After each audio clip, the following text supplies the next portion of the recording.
Okay, and welcome to another video. Okay, today I read the chapter number 6, weak points and strong. Okay, there are 34 points, and we will read all the points. First, Sun Tzu said, "Whoever is first in the field and awares the coming of the enemy will be the first for the fight. Whoever is second in the field and has to hasten to battle will arrive exhausted." Means, okay, we talk about the important lastly. First read.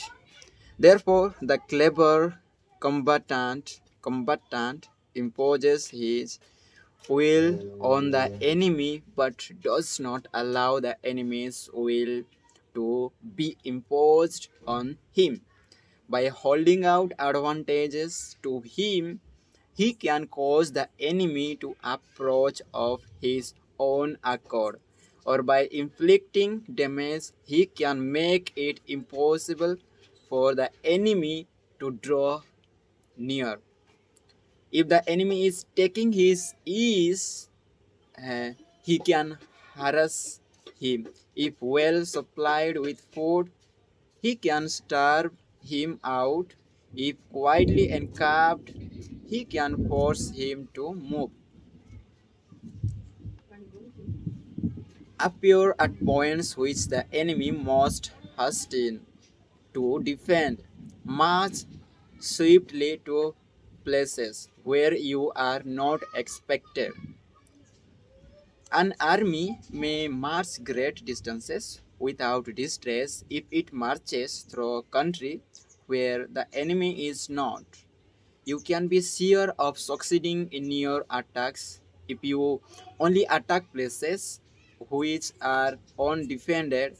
You can ensure the safety of your defense if you only hold positions that cannot be attacked. Hence, that general is skillful in attack, whose opponent does not know what to defend, and he is skillful in defense, whose opponent does not know what to attack. O divine art of subtlety and secrecy, through you we learn to be invisible, through you inaudible, and hence we can hold the enemy's fate in our hands. You may advance and be absolutely irresistible.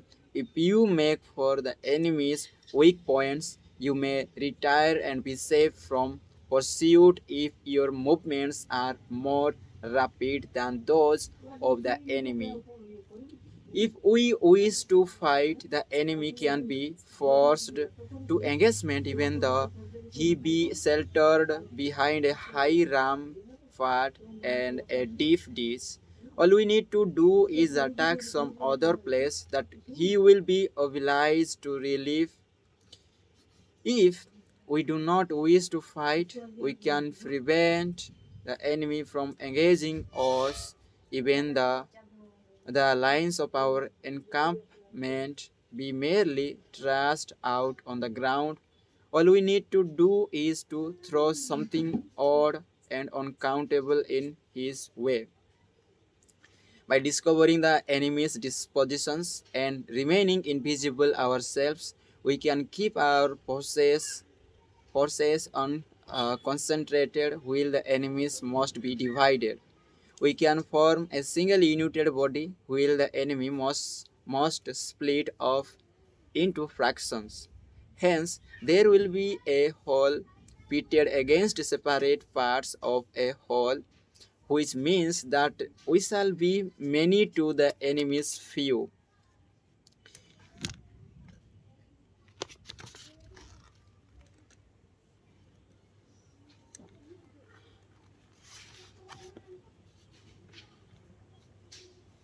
Okay? And if we are a bull, thus to attack an inferior force with a superior one, our opponents will be in dire straits. The spot where we intend to fight must not be made known, for then the enemy will have to prepare against a possible attack at several different points, and his forces being thus distributed in many directions, the numbers we shall have to face at any given point will be proportionately few. For should the enemy strengthen his van, he will weaken his rear. Should he strengthen his rear, he will weaken his van. Should he strengthen his left, he will weaken his right. Should he strengthen his right, he will weaken his left. If he sends reinforcements everywhere, he will everywhere be weak. Numerical weakness comes from having to prepare against possible attacks. Numerical strength from compelling our adversary to make these preparations against us. Knowing the place and the time of the coming battle, we may concentrate from the greatest distance in order to fight. Okay, but if neither time nor place be known, then the left wing will be important to succor the right, equally important to succor the left, when unable to relieve the near, the rear, and the rear to support the van. How much more so if the foremost portions of the army are anything under 100 li part, and even the nearest are separated by several li. Though, according to my estimate, the soldiers of UE exceed our own in numbers that shall advantage them nothing in the matter of victory. I say then that victory can be achieved. Though the enemy be stronger in numbers, we may prevent him from fighting. Schemes so as to discover his plans and the likelihood of their success. Rouse, rouse him and learn the principles of his activity and inactivity, force him to reveal himself so as to find out his vulnerable spots. Carefully compare the opposing army with your own so that you may know where strength is superabundant and where it is deficient. In making tactical dispositions, the highest peace you can attain to the conceal your dispositions, and you will save from preying of the softest spice from the machinations of the wisest brains. How victory may be produced for them out of the enemy's own tactics, that is what the multitude cannot comprehend.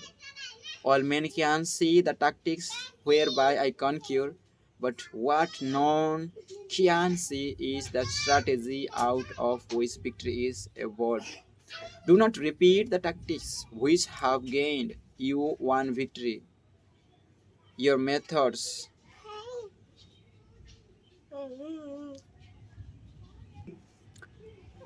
be regulated by the infinite variety of circumstances. Military tactics are like onto water, for water in its natural course runs away from high place to hastens downwards.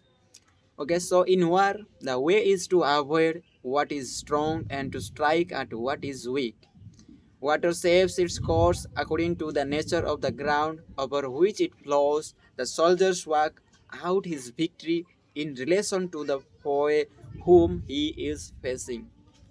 Therefore, just as water retains no constant shape, so in warfare there are no constant conditions. He who can modify his tactics in relation to his opponent and thereby succeed in winning may be called a heathen heaven-born captain.